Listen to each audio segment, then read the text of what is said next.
વિદ્યાર્થી મિત્રો, આગળના વિડીયોમાં દ્વિઘાત સમીકરણનો ઉકેલ આપણે અવયવીકરણની રીતથી ઉકેલતા શીખ્યા. હવે આ વિડીયોમાં આપણે પૂર્ણ વર્ગની રીત કે જે દ્વિઘાત સમીકરણનો ઉકેલની બીજી રીત છે, અને આ રીતે પૂર્ણ વર્ગની રીતે ઉકેલ મેળવવાની ત્રણેક રીતો છે. આમ ટેકનિકલી જોઈએ તો એક જ વિચારનો ઉપયોગ કરીને આ રીતો વિકસાવેલી છે, પણ તમે તેમાંથી કોઈ પણ રીત વાપરીને તે ઉકેલી શકો. મને પોતાને જે સરળ લાગે છે એ રીતે હું તમને આ દાખલાઓ કરાવીશ. તો તેમાં આપણે સ્વાધ્યાય 4.3 નો પ્રશ્ન 1 કરીશું. હવે આ જ પ્રશ્ન ત્રીજી રીત જે આપણી છે, જે ખરેખર તો પૂર્ણ વર્ગની રીત પરથી વ્યાપક રીતે વિચારતા એક સૂત્ર મળે, જે દ્વિઘાત સૂત્રથી ઓળખાય છે, તે રીતે પણ આ જ દાખલો ફરીથી આપણે કરવાના છીએ. તો અત્યારે પહેલા આપણે પૂર્ણ વર્ગની રીતે શીખી લઈએ, બરાબર સમજી લઈએ, પછી આપણે આગળ જોઈશું. તો પ્રશ્ન 1 છે, નીચે આપેલ દ્વિઘાત સમીકરણના બીજ શક્ય હોય તો પૂર્ણ વર્ગની રીતથી મેળવો. શક્ય હોય તો શબ્દ એટલે છે કે કેટલીક વખત પૂર્ણ વર્ગની રીતમાં વાસ્તવિક ઉકેલ ન મળે તો તે વખતે આપણે તે શોધી શકતા નથી. આપણે કરશું એટલે તમને ખ્યાલ આવશે.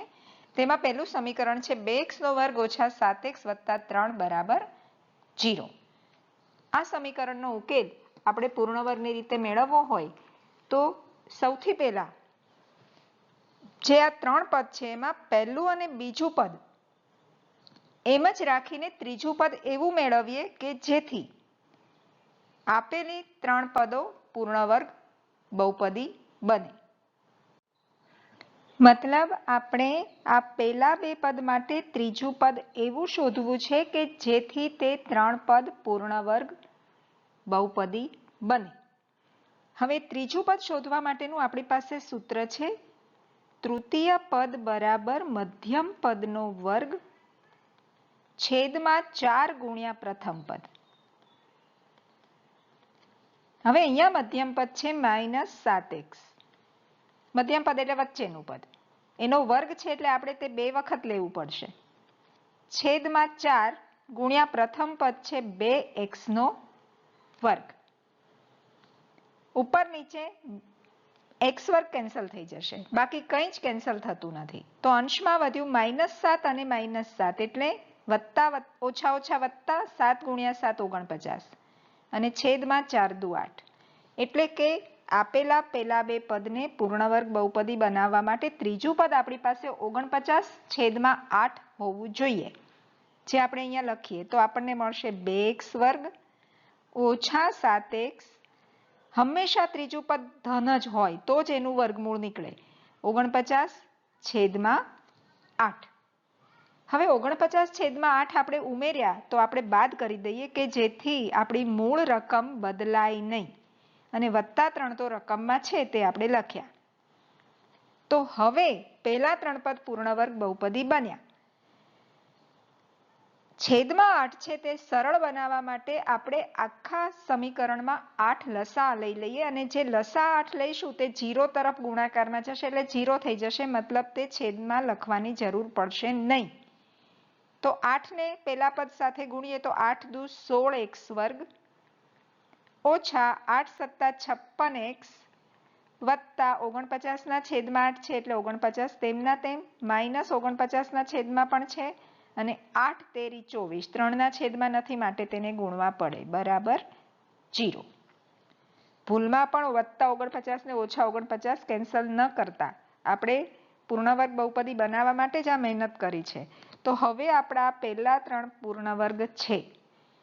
આગળ પણ મેં સમજાવેલું, ફરી એકવાર સમજાવી દઉં. પૂર્ણ વર્ગ ક્યારે કહેવાય? પહેલા પદનું વર્ગમૂળ 16x² નું વર્ગમૂળ થાય 4x, અને 49 નું વર્ગમૂળ થાય 7. તેને તમે 2 વડે ગુણો, પહેલા ને ત્રીજા પદના વર્ગમૂળને 2 વડે ગુણો તો 4 દુ 8 + 56x આ મધ્યમ પદ મળી જાય. તો આ બહુપદી પૂર્ણ વર્ગ કહેવાય. ફરી એકવાર, પહેલું ને ત્રીજું પદ ધન હોય, પૂર્ણ વર્ગ હોય, અને તેના વર્ગમૂળને 2 વડે ગુણતા મધ્યમ પદ મળતું હોય તો પૂર્ણ વર્ગ કહેવાય. અને કોઈ સંજોગોમાં પૂર્ણ વર્ગ ના હોય, ધારો કે 3x² છે તો 3 નું વર્ગમૂળ આપણને પૂર્ણાંક નહીં મળે તો વર્ગમૂળ 3 કરી શકાય. તો આ કન્ડિશન ફૂલફિલ થતી હોય તો આ બહુપદી પૂર્ણ વર્ગ કહેવાય. તો હવે જે આ પહેલા 3 પદ પૂર્ણ વર્ગ છે તેના આપણે અવયવ આ રીતે પાડી શકીએ. માટે પહેલા પદનું વર્ગમૂળ, મધ્યમ પદની નિશાની, મધ્યમ પદ ઋણ છે તો ઋણ, ધન હોત તો ધન કરત. પહેલા પદનું વર્ગમૂળ, મધ્યમ પદની નિશાની, ત્રીજા પદનું વર્ગમૂળ આખાનો વર્ગ. 49 ઋણ છે 24, ધન છે મોટામાંથી નાનું બાદ કરો, મોટાની નિશાની મૂકો તો મળશે 25 બરાબર 0. એટલે કે 4x ઓછા 7 આખાનો વર્ગ ઓછા 25 એટલે 5 નો વર્ગ બરાબર 0. હવે ધ્યાનથી જુઓ, બે પદ છે, એક છે 4x ઓછા 7, બીજું છે 5. બંને પૂર્ણ વર્ગ પદ છે એટલે કે એના ઉપર વર્ગ છે અને વચ્ચે ઋણ નિશાની છે.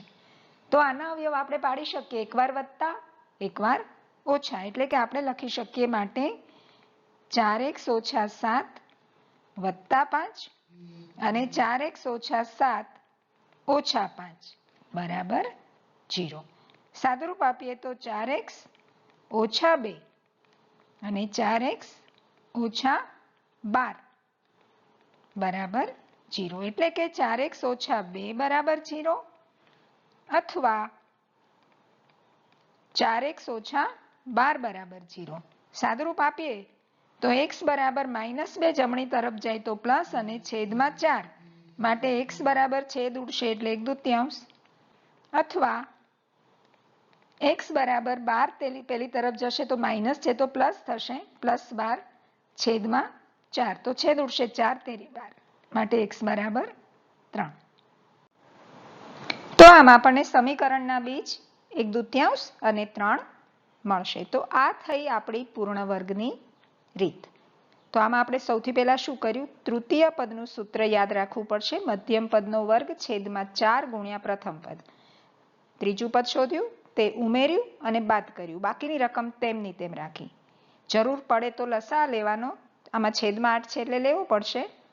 જરૂર ના હોય તો નહીં લેવાનો. પહેલા 3 પદનું અવયવ પાડવાના અને પછીના પદ સાથે તે ઋણ હોય તો એકવાર વત્તા એકવાર ઓછા તે રીતે અવયવ પડશે અને આપણને આપણા બીજ મળી જશે. પ્રશ્ન 1 નું બીજું દ્વિઘાત સમીકરણ. ફરી પાછું આપણે પહેલા બે પદ માટે ત્રીજું પદ શોધીએ. તો આપણું તૃતીય પદનું સૂત્ર યાદ રાખી લો. મધ્યમ પદનો વર્ગ છેદમાં 4 ગુણ્યા પ્રથમ પદ. તો વચ્ચેનું પદ છે આપણું x, એનો વર્ગ છે એટલે x 2 વખત, છેદમાં 4 ગુણ્યા પહેલું પદ છે 2x નો વર્ગ. તો ઉપર નીચે x વર્ગ કેન્સલ થશે, અંશમાં 1 છે, છેદમાં 4 દુ 8. તો એનો અર્થ આપણને ત્રીજું પદ મળ્યું 2x નો વર્ગ વત્તા x, પેલા બે પદ તેમના તેમ અને ત્રીજું પદ આપણું છે 1/8, જે મેં વાત કરી આગળ તેમ વત્તા 1 અષ્ટમાંશ લખશું. તે જ આપણે ફરી બાદ કરી દઈએ એટલે કે ઓછા 1 અષ્ટમાંશ રકમના ઓછા 4 બરાબર 0. તો હવે 8 લસા લેવો પડશે. 8 દુ 16x વર્ગ વત્તા 8x વત્તા 1 ઓછા 1 ઓછા 8 ચોક 32 બરાબર 0. ફરીથી પહેલા 3 પદ પૂર્ણ વર્ગ છે તો તેના અવયવ પડશે. પહેલા પદનું વર્ગમૂળ, મધ્યમ પદ પ્લસ છે તો વત્તા, ત્રીજા પદનું વર્ગમૂળ આખાનો વર્ગ. ઓછા 1 અને ઓછા 32 ઓછા 33 થશે સાદુરૂપ બરાબર 0. હવે 33નું વર્ગમૂળ આપણે લેવું હોય તો એ પૂર્ણ વર્ગ સંખ્યા મળશે નહીં. તો આપણે લખવું પડશે વર્ગમૂળમાં 33નો વર્ગ બરાબર 0. 33નું વર્ગમૂળ વર્ગમૂળમાં 33 જ રહેશે. હવે અવયવ પાડીએ તો 4x વત્તા 1 સાથે એક વખત વર્ગમૂળમાં 33 વત્તા અને 4x વત્તા 1 સાથે એક વખત ઓછા, એકવાર વત્તા. પહેલા ઓછા કરો પછી વત્તા કરો, પહેલા વત્તા કરો પછી ઓછા કરો, કોઈ ફરક પડતો નથી. માટે 4x વત્તા 1 વત્તા વર્ગમૂળમાં 33 બરાબર 0 અથવા 4x વત્તા 1 ઓછા વર્ગમૂળમાં 33 બરાબર 0. હવે હંમેશા ધ્યાન રાખવાનું કે જે x વાળું પદ છે તે આપણે રહેવા દઈએ, બાકીના જે અચળ પદ છે તે બંને જમણી તરફ લઈ જઈએ તો તેની નિશાની બદલાઈ જશે, એટલે કે -1 - 33. ધ્યાનથી જુઓ, એક ધન હતા તો ઋણ થયા, વર્ગમૂળ 33 પણ ધન હતા તો ઋણ થયા. હવે 4 ગુણાકારમાં છે એક સાથે, તો આ તરફ આવશે તો ભાગાકારમાં જશે, એટલે કે -1 - વર્ગમૂળ 33 છેદમાં 4. અથવા તે જ રીતે બીજું બીજ મેળવવા માટે 4x બરાબર +1 છે તો -1 અને પ્લસ વર્ગમૂળમાં 33 થઈ જશે, કારણ કે માઇનસ વર્ગમૂળમાં 33 છે તો અહીંયા પ્લસ. માટે x બરાબર -1 પ્લસ વર્ગમૂળમાં 33 છેદમાં 4. તો આમ આપણને સમીકરણના બે બીજ મળશે, x બરાબર -1 માઇનસ વર્ગમૂળમાં 33 છેદમાં 4 અને -1 પ્લસ વર્ગમૂળમાં 33 છેદમાં 4. બિલકુલ અઘરું નથી, એક પ્રોસિજર બરાબર સમજી લો, સહેલાઈથી પૂર્ણ વર્ગની રીતે તમે ઉકેલ મેળવી શકશો. પ્રશ્ન 1 નું ત્રીજું સમીકરણ છે 4x વર્ગ વત્તા 4 વર્ગમૂળમાં 3x વત્તા 3 બરાબર 0. આના માટે આપણે તૃતીય પદ મેળવીએ તો તૃતીય પદ બરાબર મધ્યમ પદનો વર્ગ છેદમાં 4 ગુણ્યા પ્રથમ પદ બરાબર મધ્યમ પદ છે 4 વર્ગમૂળમાં 3x, વર્ગ છે એટલે આપણે તે 2 વખત લેશું, 4 વર્ગમૂળમાં 3x છેદમાં 4 ગુણ્યા 4x વર્ગ. તો x વર્ગ કેન્સલ થયા, 4 4 કેન્સલ થયા, ફરીથી 4 4 કેન્સલ થયા, તો આપણી પાસે વધ્યું વર્ગમૂળ 3, બીજા કૌંસમાં પણ વર્ગમૂળ 3, એટલે કે વર્ગમૂળ 3 ગુણ્યા વર્ગમૂળ 3, વર્ગમૂળ 9, 9 નું વર્ગમૂળ 3. તો ત્રીજું પદ આપણે 3 જોઈએ છે, ને રકમમાં પણ જોઈ શકાય છે કે ત્રીજું પદ ઓલરેડી 3 જ છે. એનો અર્થ આપેલું સમીકરણ છે તે પૂર્ણ વર્ગ છે. ઇનકેસ આવું દેખાય નહીં તમને, તો તમે આવું પણ કરી શકો કે ચાલો 4x વર્ગ વત્તા 4 વર્ગમૂળમાં 3x, 3 ઉમેર્યા, 3 બાદ કર્યા, રકમના 3 છે જ, 3 3 કેન્સલ થયા, આપણી ઓરિજિનલ રકમ જ રહી. તો ચાલો આનું વર્ગમૂળ શું થશે, પહેલા પદનું વર્ગમૂળ એટલે 2x, મધ્યમ પદની નિશાની, છેલ્લાનું વર્ગમૂળ, મેં કહેલું તમને કે 3નું વર્ગમૂળ પૂર્ણાંક સંખ્યા નહીં મળે તો વર્ગમૂળમાં 3 મૂકવાના, આખાનો વર્ગ બરાબર 0. 2 વખત છે આ કૌંસ, એટલે કે 2x વત્તા વર્ગમૂળ 3 બરાબર 0, અથવા 2x વત્તા વર્ગમૂળ 3 બરાબર 0. માટે 2x બરાબર માઇનસ વર્ગમૂળ 3 અને માટે x બરાબર માઇનસ વર્ગમૂળ 3 ના છેદમાં 2, 2 છેદમાં જશે, અથવા બંને કૌંસ સરખા જ છે એટલે જમણી તરફ પણ એવું થશે, 2x બરાબર માઇનસ વર્ગમૂળ 3 માટે x બરાબર માઇનસ વર્ગમૂળ 3 ના છેદમાં 2. તો આપેલું સમીકરણ જ્યારે પૂર્ણ વર્ગ જ હોય ત્યારે આપણને બે સમાન બીજ મળશે. સમીકરણના બે સમાન બીજ x બરાબર માઇનસ વર્ગમૂળમાં 3/2 અને x બરાબર માઇનસ વર્ગમૂળમાં 3/2. ચોથું સમીકરણ 2x વર્ગ વત્તા x વત્તા 4 બરાબર 0. તો આના માટે આપણે તૃતીય પદ શોધીએ તો તૃતીય પદ બરાબર મધ્યમ પદનો વર્ગ છેદમાં 4 ગુણ્યા પ્રથમ પદ. કિંમત મૂકીએ, મધ્યમ પદ છે x ગુણ્યા x છેદમાં 4 ગુણ્યા પ્રથમ પદ 2x નો વર્ગ. તો x કેન્સલ થઈ જશે ઉપર નીચે, આપણને મળશે 1/8 તૃતીય પદ. તો પહેલા બે પદ આપણા તેમના તેમ છે અને ત્રીજું પદ આપણે જે મેળવ્યું તે ઉમેરીએ અને તે જ પદ બાદ કરીએ. વત્તા 4 રકમમાં છે બરાબર 0. 8 લસા લઈએ તો 8 દુ 16 x વર્ગ વત્તા 8x વત્તા 1 ઓછા 1 વત્તા 8 ચોક 32 બરાબર 0. સાદુરૂપ આપીએ તો 16x વર્ગ વત્તા 8x વત્તા 1 ઓછા 1 અને વત્તા 32 વત્તા 31 બરાબર 0. હવે પહેલા 3 પદ પૂર્ણ વર્ગ છે એટલે આપણને મળશે પહેલા પદનું વર્ગમૂળ 4x, મધ્યમ પદની નિશાની, ત્રીજા પદનું વર્ગમૂળ આખાનો વર્ગ વત્તા 31 બરાબર 0. હવે તફાવતની રીતે અવયવ પાડવા માટે આપણને ખ્યાલ છે બે પદ વચ્ચેની નિશાની ઋણ હોવી જોઈએ. અહીંયા વત્તા 31 મળ્યા છે તો તફાવતની રીતે આના અવયવ પડી શકે નહીં. આ જ વસ્તુ આપણે આ રીતે પણ સમજી શકીએ કે માટે 4x વત્તા 1 આખાનો વર્ગ બરાબર વત્તા 31 જમણી તરફ લઈ જાઓ તો ઓછા 31. તો આપણા અભ્યાસક્રમમાં ઋણ સંખ્યાનું વર્ગમૂળ આપણે લઈ શકતા નથી. માટે આ સમીકરણના વાસ્તવિક બીજ શક્ય નથી. શરૂઆતમાં આપણે વાત થયેલી કે જો શક્ય હોય તો પૂર્ણ વર્ગની રીતથી બીજ શોધો, તો આમાં બીજ શક્ય બનતા નથી. આપણે લખી લઈએ. અહીં -31 નું વર્ગમૂળ શક્ય નથી, માટે આપેલ સમીકરણના બીજ શક્ય નથી. આપણો સૌથી મોટો સંખ્યાગણ છે વાસ્તવિક સંખ્યાનો, તો વાસ્તવિક બીજ શક્ય નથી. તો અહીંયા આપણો પહેલો પ્રશ્નના 4 દ્વિઘાત સમીકરણના પૂર્ણ વર્ગથી ઉકેલ મેળવવાનું પૂરું થાય છે. તમે સમજી ગયા છો. જરૂર લાગે તો કોઈ એક દાખલો 2-3 વાર ગણવાથી પણ આ રીત આપણી એકદમ ક્લિયર થઈ જાય. કારણ કે પરીક્ષામાં જો એવું પૂછ્યું હોય કે પૂર્ણ વર્ગની રીતથી ઉકેલ મેળવો, તો આપણે પૂર્ણ વર્ગની જ રીત વાપરવી પડે. બીજી કોઈ રીતથી આપણે તે મેળવી શકીએ નહીં. હવે પૂર્ણ વર્ગની રીત પરથી આપણે દ્વિઘાત સૂત્ર મેળવીએ. તો ચાલો આપણે પૂર્ણ વર્ગની રીત પરથી દ્વિઘાત સૂત્ર મેળવીએ. આપણે જાણીએ છીએ કે દ્વિઘાત સમીકરણનું પ્રમાણિત સ્વરૂપ છે ax² વત્તા bx વત્તા c બરાબર 0. આ પ્રમાણિત સ્વરૂપ પરથી દ્વિઘાત સૂત્ર મેળવીએ જેથી તેમાં કિંમત મૂકવાથી કોઈ પણ દ્વિઘાત સમીકરણનું ઉકેલ અથવા બીજ આપણે મેળવી શકીએ.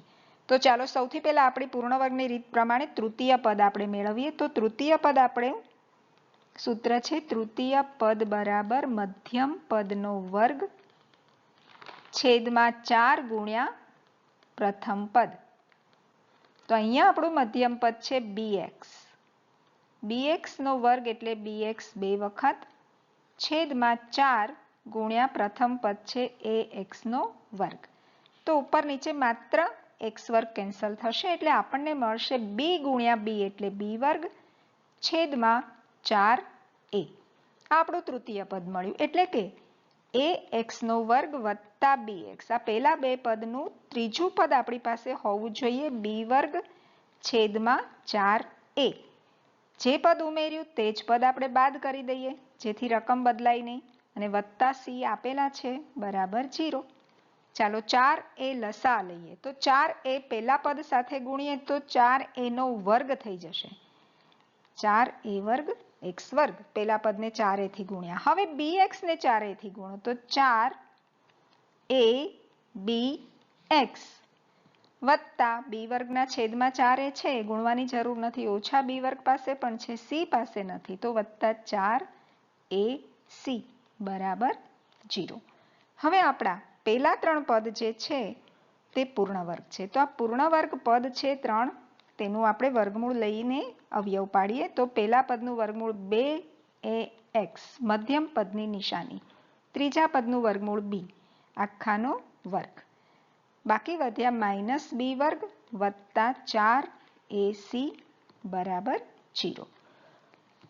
જમણી તરફ આપણે આ પદો લઈ જઈએ તો આપણને મળશે 2ax વત્તા b આખાનો વર્ગ બરાબર -b જમણી તરફ b વર્ગ જમણી તરફ જશે તો +b વર્ગ થશે અને +4ac માઇનસ થઈ જશે. એટલે કે આપણને મળશે b² - 4ac. જે વિવેચક તરીકે આને એક નામ આપ્યું છે વિવેચક. તમે વિવેચક ગણિતમાં બોલો એનો અર્થ એ થાય કે b² - 4ac. ઓકે, હવે આપણે તો x ની કિંમત જોઈએ છે એટલે આપણે બંને તરફ વર્ગમૂળ લેવું પડશે.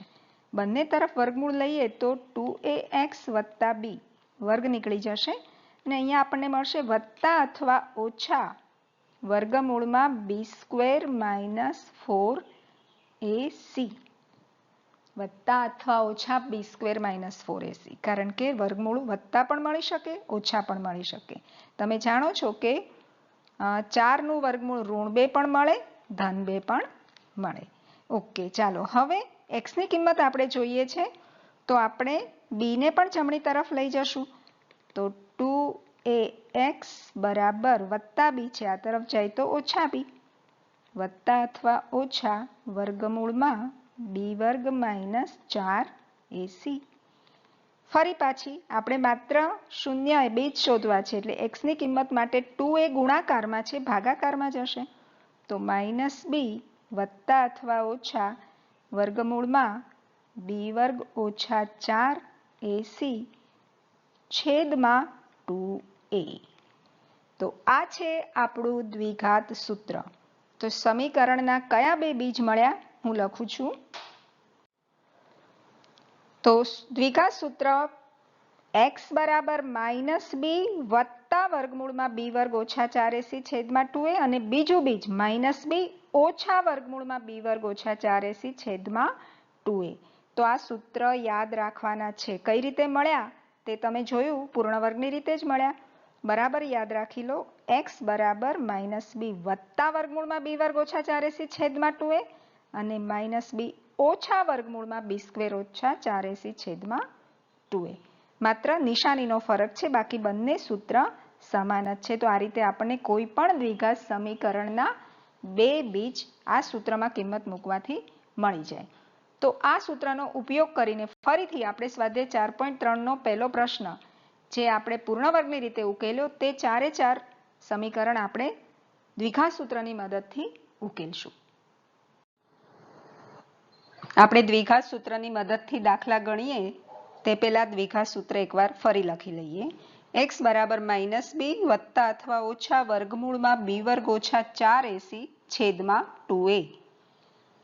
સ્વાધ્યાય 4.3 નો પ્રશ્ન 2. પ્રશ્ન 1માં આપેલ દ્વિઘાત સમીકરણના બીજ દ્વિઘાત સૂત્રનો ઉપયોગ કરી મેળવો. તો આગળ આપણે પ્રશ્ન 1ના દ્વિઘાત સમીકરણના બીજ પૂર્ણ વર્ગની રીતે ઉકેલ્યા. હવે આપણે તે જ સમીકરણોને દ્વિઘાત સૂત્રનો ઉપયોગ કરીને ઉકેલીએ. તો આપણું પહેલું સમીકરણ છે 2x નો વર્ગ ઓછા 7x વત્તા 3 બરાબર 0. આપણે જોઈ શકીએ છીએ કે જે દ્વિઘાત સૂત્ર છે તેમાં a b c છે, તો તે ત્રણની કિંમત આપણને મળી જાય તો એ સૂત્રમાં મૂકીને સાદુરૂપ આપીએ એટલે આપણને બીજ મળી જાય. તો આપણે a b c કઈ રીતે શોધીએ. તો x વર્ગનો જે સહગુણક છે નિશાની સાથે તે છે આપણો a, x નો સહગુણક નિશાની સાથે છે તે છે b, અને અચળ પદ નિશાની સાથે c. તમે જાણો છો કે ધન હોય ત્યારે આપણે આગળ પ્લસ લખતા નથી. તો આ રીતે આપણને abc ની કિંમતો મળી ગઈ. હવે આપણે સૂત્ર લખીએ. તો આપણું સૂત્ર છે x બરાબર માઇનસ બી, સૂત્ર યાદ રાખતા જજો, વત્તા અથવા ઓછા વર્ગમૂળમાં બી વર્ગ ઓછા 4ac છેદમાં 2a. સૂત્ર યાદ નહીં હોય તો કઈ રીતે કિંમત મૂકી શકાશે, એટલે વારંવાર લખીને પણ સૂત્ર યાદ રાખી જ લેવાનું. ચાલો કિંમત મૂકીએ. માટે x બરાબર માઇનસ બીની કિંમત -7 છે, તો બીની જગ્યાએ -7 વત્તા અથવા ઓછા વર્ગમૂળમાં ફરી બીની કિંમત છે -7 નો વર્ગ, બી વર્ગ છે એટલે ઓછા 4, એ 2 છે અને c 3 છે. તો અહીંયા આપણે a અને c ની કિંમત મૂકી દીધી. છેદમાં 2a, ફરી એની કિંમત 2. ચાલો કિંમત મુકાઈ ગઈ. હવે આપણે તેનું સાદુરૂપ આપીએ. તો ઓછા ઓછા વત્તા 7 વત્તા અથવા ઓછા વર્ગમૂળમાં -7 નો વર્ગ એટલે 49 ઓછા 4 દુ 8 તેરી 24 છેદમાં 2 દુ 4. ફરી સાદુરૂપ આપીએ. તો x બરાબર 7 વત્તા અથવા ઓછા વર્ગમૂળમાં 49 માંથી 24 જાય તો 25 છેદમાં 4. આપણે જાણીએ છીએ કે 25 નું વર્ગમૂળ આપણને 5 મળે. તો x બરાબર 7 વત્તા અથવા ઓછા 5 છેદમાં 4. હવે આપણે એકવાર વત્તા ને એકવાર ઓછા એ રીતે અલગ કરીએ. એટલે કે x બરાબર 7 વત્તા 5 છેદમાં 4, અથવા x બરાબર 7 ઓછા 5 છેદમાં 4. એકવાર 7 વત્તા 5 લીધા, એકવાર 7 ઓછા 5 લીધા, જેથી બે બીજ મળી જાય. સાદુરૂપ આપીએ x બરાબર 7 અને 5 12 છેદમાં 4 અથવા 7 માંથી 5 જાય તો 2 છેદમાં 4 છેદ ઉડશે 4 તેરી 12 એટલે કે આપણને x ની કિંમત મળશે 3 અથવા અહીંયા પણ છેદ ઉડશે 2 દુ 4 એટલે કે x ની કિંમત મળશે 1/2. તો આમ સમીકરણના બે બીજ મળે x બરાબર 3 અને x બરાબર 1/2. સૂત્રની રીત બહુ સહેલી છે. આપણે આગળ દાખલા કરીએ. આપણું બીજું સમીકરણ છે 2x નો વર્ગ વત્તા x ઓછા 4. ફરીથી abc ની કિંમત મેળવીએ તો અહીંયા પણ a ની કિંમત છે 2. b ની કિંમત x ભૂલમાં પણ નહીં લેવાનો, આપણે એનો સહગુણક લેવાનો છે. તો અહીંયા કોઈ સંખ્યા નથી એટલે આપણે શું સમજવાનું? 1. એટલે કે b ની કિંમત મળશે 1 અને c મળશે નિશાની સાથે લેવાનો c -4. તો ચાલો હવે આપણે સૂત્ર લખીએ. માટે x બરાબર -b વત્તા અથવા ઓછા વર્ગમૂળમાં b વર્ગ ઓછા 4ac છેદમાં 2a. કિંમત મૂકીએ તો x બરાબર -1 વત્તા અથવા ઓછા વર્ગમૂળમાં 1 નો વર્ગ ઓછા 4 કૌંસમાં 2 બીજા કૌંસમાં -4 છેદમાં 2 કૌંસમાં 2. ધ્યાનથી જુઓ, abc ની કિંમતો શાંતિથી મૂકી દેવાની. હવે એનું સાદુરૂપ આપીએ તો x બરાબર -1 વત્તા અથવા ઓછા વર્ગમૂળમાં 1 ઓછા ઓછા વત્તા 4 દુ 8 ચોક 32 છેદમાં 2 ગુણ્યા 2 4.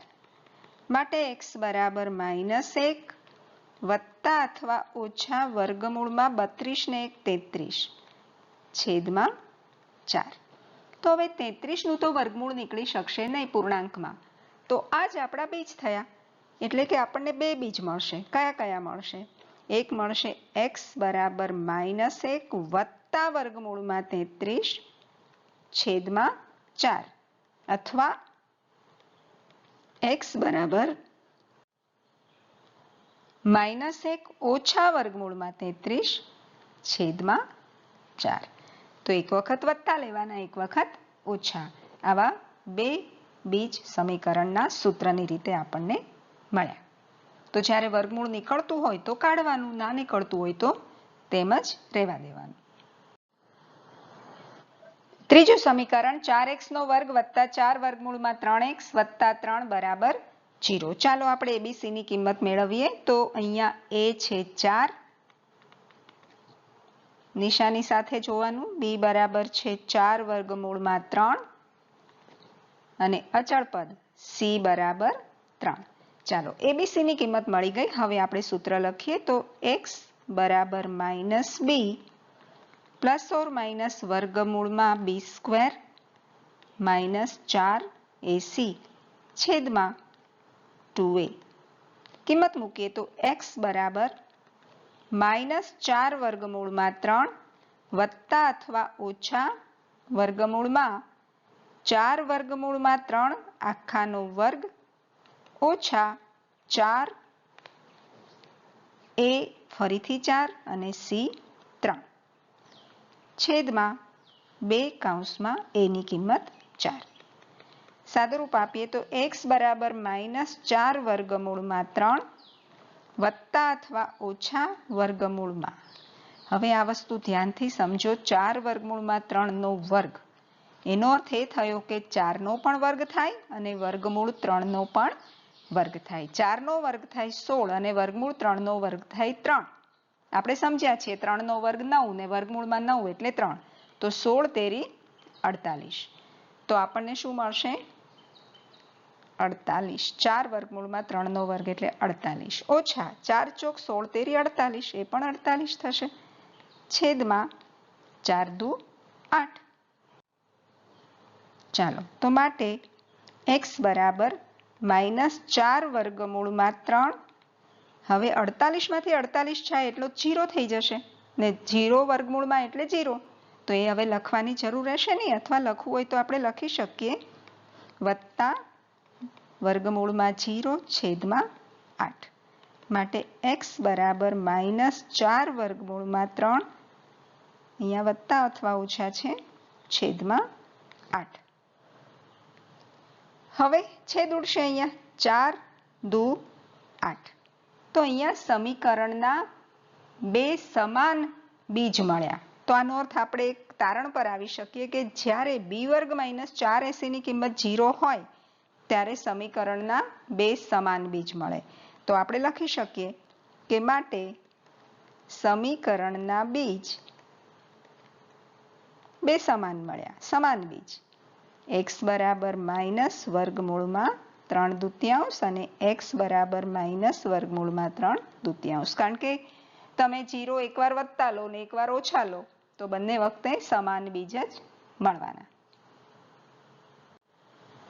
આપણું ચોથું સમીકરણ છે 2x² વત્તા x વત્તા 4 બરાબર 0. x એક જ છે એટલે મેં આગળ 1 લખી દીધા છે, જેથી આપણે કિંમત મેળવીએ ત્યારે સરળતાથી મૂકી શકીએ. તો a બરાબર 2, b બરાબર, આવું રાઉન્ડ કરવાની કોઈ જરૂર નથી, જે હું સમજાવવા માટે કરું છું. તમે સીધું જોઈને પણ લખી શકો c બરાબર 4 બરાબર 0. ચાલો તો હવે સૂત્ર લખીએ આપણે. x બરાબર -b વત્તા અથવા ઓછા વર્ગમૂળમાં b વર્ગ -4ac છેદમાં 2a. હવે તમે સૂત્ર જાતે લખવા માંડ્યા હશો. x બરાબર -1, b ની કિંમત 1 છે, વત્તા અથવા ઓછા વર્ગમૂળમાં 1 નો વર્ગ ઓછા 4 ગુણ્યા 2 ગુણ્યા 4 બરાબર છેદમાં 2/2. માટે x બરાબર -1 વત્તા અથવા ઓછા વર્ગમૂળમાં 1 નો વર્ગ 1, 4 દુ 8 ચોક 32 ઓછા 32 છેદમાં 4. માટે x બરાબર -1 વત્તા અથવા ઓછા વર્ગમૂળમાં 1 માંથી 32 બાદ કરો, મોટામાંથી નાનું બાદ કરો, મોટાની નિશાની, તો વર્ગમૂળમાં 31 છેદમાં 4. હવે આપણે ઋણ સંખ્યાનું તો વર્ગમૂળ લઈ શકતા નથી, તો આપણે લખી શકીએ કે અહીં -31 વર્ગમૂળમાં હોય તો તે શક્ય નથી. માટે સમીકરણના વાસ્તવિક બીજ શક્ય નથી. આપણે પહેલા ચેપ્ટરમાં જોયેલું કે વાસ્તવિક સંખ્યાથી પણ મોટો એક ગણ છે કાલ્પનિક સંખ્યા ગણ, કે જેમાં ઋણ સંખ્યાનું વર્ગમૂળ પણ આપણે લઈ શકીએ, પરંતુ આપણા ધોરણ 10ના ગણિતના અભ્યાસ સુધી આપણો સૌથી મોટો ગણ વાસ્તવિક સંખ્યા ગણ છે. એટલે આપણે જાણતા નથી કે કઈ રીતે ઋણ સંખ્યાનું વર્ગમૂળ લઈ શકાય. એટલે આપણે લખી દઈશું કે વાસ્તવિક બીજ શક્ય નથી. તો એક બીજું પરિણામ આપણને મળ્યું કે b વર્ગ -4ac જો ધન હોય તો જ તેના વાસ્તવિક બીજ મળે. જો b વર્ગ -4ac ઋણ હોય તો વર્ગમૂળમાં ઋણ સંખ્યાનું વર્ગમૂળ મળવાનું નથી, માટે વાસ્તવિક બીજ મળશે નહીં. તો આ 4 દાખલા ગણ્યા, એના આધારે આપણે 3 પરિણામ એવા તારવી શકીએ કે b વર્ગ -4ac ની કિંમત કાં તો 0 હોય, કાં તો ધન હોય, કાં તો ઋણ હોય. જો 0 હોય તો બે સમાન બીજ મળે, ધન હોય તો બે ભિન્ન અને વાસ્તવિક બીજ મળે, અને જો ઋણ હોય તો વાસ્તવિક બીજ મળે નહીં. સ્વાધ્યાય 4.3 નો પ્રશ્ન 3, નીચેના સમીકરણના બીજ શોધો. જ્યારે આવું કહ્યું હોય ત્યારે આપણે 3 રીતો શીખ્યા: અવયવીકરણની રીત, પૂર્ણ વર્ગની રીત અને દ્વિઘાત સૂત્રની રીત. તો આમાંની કોઈ પણ રીત આમાં વાપરી શકાશે, કારણ કે આમાં કોઈ સ્પેસિફાઈ કર્યું નથી કે આ રીતથી બીજ શોધો. તો ત્યારે આપણને જે સહેલી લાગે તે રીત વાપરી શકીએ. તો એમાં પહેલું સમીકરણ છે x - 1/x = 3. તો સૌથી પહેલા તો આપણે x લસા લેવો પડે, એટલે આપણને મળે x ગુણ્યા x x² ઓછા 1, કારણ કે તેની પાસે છેદમાં x છે, બરાબર x ભાગાકારમાંથી ગુણાકારમાં જશે તો 3x. હવે 3x આ તરફ લઈએ તો x² ઓછા 3x થઈ જશે, જે આપણે વચ્ચે ગોઠવીએ છીએ અચળ પદ છેલ્લે, બરાબર 0. હવે ધ્યાનથી જુઓ, અહીંયા જો આપણે અવયવીકરણની રીત વાપરીએ તો 1ના એવા ભાગ પાડો કે બાદબાકી કરતા 3 આવે તો આ શક્ય નથી. તો એ સમયે દ્વિઘાત સૂત્ર સૌથી સહેલું પડે. તો ફરીથી આપણે કિંમતો મેળવીએ તો x વર્ગની આગળ કોઈ સંખ્યા નથી માટે 1 છે એટલે કે a મળશે આપણને 1, b મળશે -3 અને c મળશે -1. સૂત્ર લખીએ તો x બરાબર -b વત્તા અથવા ઓછા વર્ગમૂળમાં b વર્ગ -4ac છેદમાં 2a માટે x બરાબર -3, b ની કિંમત -3 છે, વત્તા અથવા ઓછા વર્ગમૂળમાં b વર્ગ એટલે -3 નો વર્ગ ઓછા સૂત્રમાં છે તે 4, a ની કિંમત છે 1 અને c ની કિંમત છે -1 છેદમાં 2 કૌંસમાં a ની કિંમત 1. ફરી સાદુરૂપ આપીએ તો x બરાબર ઓછા ઓછા વત્તા 3 વત્તા અથવા ઓછા વર્ગમૂળમાં ઓછા 3 નો વર્ગ વત્તા 9 ઓછા ઓછા વત્તા 4 એકા 4 એકા 4 છેદમાં 2. તો 9 વત્તા 4 આપણે કરીએ તો આપણને મળશે x બરાબર 3 વત્તા અથવા ઓછા વર્ગમૂળમાં 13 છેદમાં 2. તો આપણને બે બીજ મળી ગયા. આપણે લખી લઈએ કે માટે x બરાબર 3 વત્તા વર્ગમૂળમાં 13 છેદમાં 2 અથવા x બરાબર 3 ઓછા વર્ગમૂળમાં 13 છેદમાં 2. તો આવા બે બીજ આપણને મળી ગયા. હવે આપણે બીજું સમીકરણ જોઈએ તો આપણું બીજું સમીકરણ છે 1/x વત્તા 4 ઓછા 1/x ઓછા 7 બરાબર 11/30 જ્યાં x ની કિંમત -4 કે 7 નથી. તમે જોઈ શકો છો કે આવું લખવાનું કારણ એ છે કે જો પહેલા પદમાં x ની જગ્યાએ -4 લખીએ તો 0 થઈ જશે, તો સમીકરણ દ્વિઘાત રહેશે નહીં. અને બીજું પદ છે 1/x ઓછા 7 માં x ની જગ્યાએ 7 લખી દે તો 7 માંથી 7 જાય તો 0. તો એ રીતે પણ દ્વિઘાત સમીકરણ રહેશે નહીં. પહેલા સમીકરણમાં પણ જુઓ x is not equal to 0, x ની કિંમત 0 લેવાથી મીનિંગલેસ બની જાય છે. માટે આ કન્ડિશન આપેલી છે, આપણે તેનું કોઈ ટેન્શન લેવાની જરૂર નથી.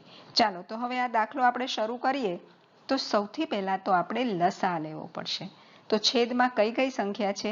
x વત્તા 4, x ઓછા 7 અને 30. આ 3 સંખ્યાઓ છે છેદમાં.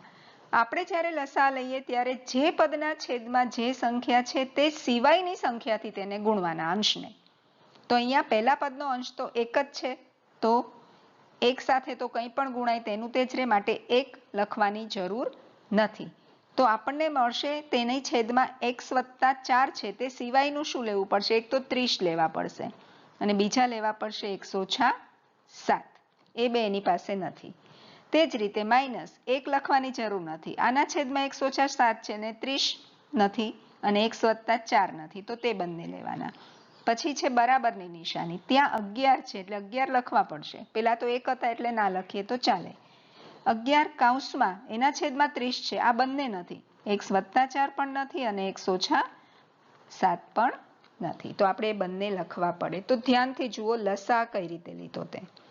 હવે કૌંસનું વિસ્તરણ કરીએ તો 30x ઓછા 7 તેરી 21 એટલે 210 ઓછા 30x ઓછાની નિશાની લાગશે ઓછા 4 તેરી 12 એટલે 120 બરાબર 11 કૌંસનું વિસ્તરણ કરો તો x વર્ગ ઓછા 7 ને વત્તા 4 એટલે ઓછા 3x અને 7 ચોક 28. 30x વત્તા અને 30x ઓછા કેન્સલ થઈ જશે, -210 અને -120 તેનો સરવાળો થઈ જશે એટલે આપણને મળશે -330 બરાબર. કૌંસ છોડીએ તો 11x વર્ગ, તમે જુઓ 11 330 ના છેદમાં લાવો તો 11 તેરી 33, એ રીતે છેદ ઉડી જાય અને ઘણું નાનું બની જાય કૌંસ ના છોડવો હોય તો. આપણે એવું કરવું છે, એવું કરી શકાય અને એ બહુ સરળ પડશે. જુઓ આ 11 ગુણાકારમાં હતા જમણી તરફ, અહીંયા ભાગાકારમાં આવી ગયા. તો હવે જમણી તરફ ફક્ત શું વધ્યું? x વર્ગ ઓછા 3x ઓછા 28 વધ્યા. પેલા 11 ગુણાકારમાં તો છેદમાં આવી ગયા, અને અહીંયા 11 તેરી 33 છેદ ઉડે છે, એટલે ઉપર આની સાથે છેદ ઉડશે એટલે 30 આવશે. માટે -30 બરાબર x વર્ગ ઓછા 3x ઓછા 28. હવે -30 આપણે જમણી તરફ લઈ જઈએ તો પ્લસ થઈ જાય, એટલે x વર્ગ ઓછા 3x વત્તા 2 થશે બરાબર 0. સમજાયું તમને? -30 પ્લસ થશે તો 28 ઋણ છે ને 30 પ્લસ થશે તો 30 માંથી 28 જાય તો 2. ફરી પાછું સૂત્ર તો વાપરી શકાય, દ્વિઘાત સૂત્ર, પણ અહીંયા તો આપણે જોઈ શકીએ છીએ કે 2 ના એવા ભાગ પાડો કે જેથી સરવાળો 3 આવે, તો 2 એકા 2, એટલે કે આપણે લખી શકીએ કે x ઓછા 2 અને x ઓછા 1 બરાબર 0. તો આ રીતે આના બે અવયવ મળ્યા, 2 ગુણ્યા 1. આ મેં આગળ તમને સમજાવેલું, 2 ગુણ્યા 1. તો આ બે જે અવયવ 2 અને 1 મળ્યા એને મધ્યમ પદની નિશાની આપવાની જ્યારે સરવાળો હોય ત્યારે. મધ્યમ પદ ઋણ છે તો 2 પણ ઋણ થશે, 1 પણ ઋણ થશે, તો અવયવ થશે x ઓછા 2 ને x ઓછા 1. એનો અર્થ એ થયો કે આપણે લખી શકીએ કે x ઓછા 2 બરાબર 0 અથવા x ઓછા 1 બરાબર 0. -2 પેલી તરફ જશે તો +2 અથવા -1 જાય જમણી તરફ તો પ્લસ થશે એટલે 1. તો આપણને સમીકરણના બીજ 2 મળી ગયા. કયા કયા 2 મળ્યા? x બરાબર 2 અને x બરાબર 1. તો જુઓ, કેટલીક વખત દ્વિઘાત સૂત્ર વધારે ગમતું હોય છે તમને, તો તે રીતે પણ બીજ મેળવશો તો આ જ મળવાના છે, 2 અને 1. પણ જો અવયવ આવડતા હોય તો બહુ સરળ થઈ જાય. પણ છતાં તમને જે ગમે તે, આપણો અલ્ટિમેટ ગોલ છે તમે પરિણામ સુધી સાચી રીતે પહોંચો.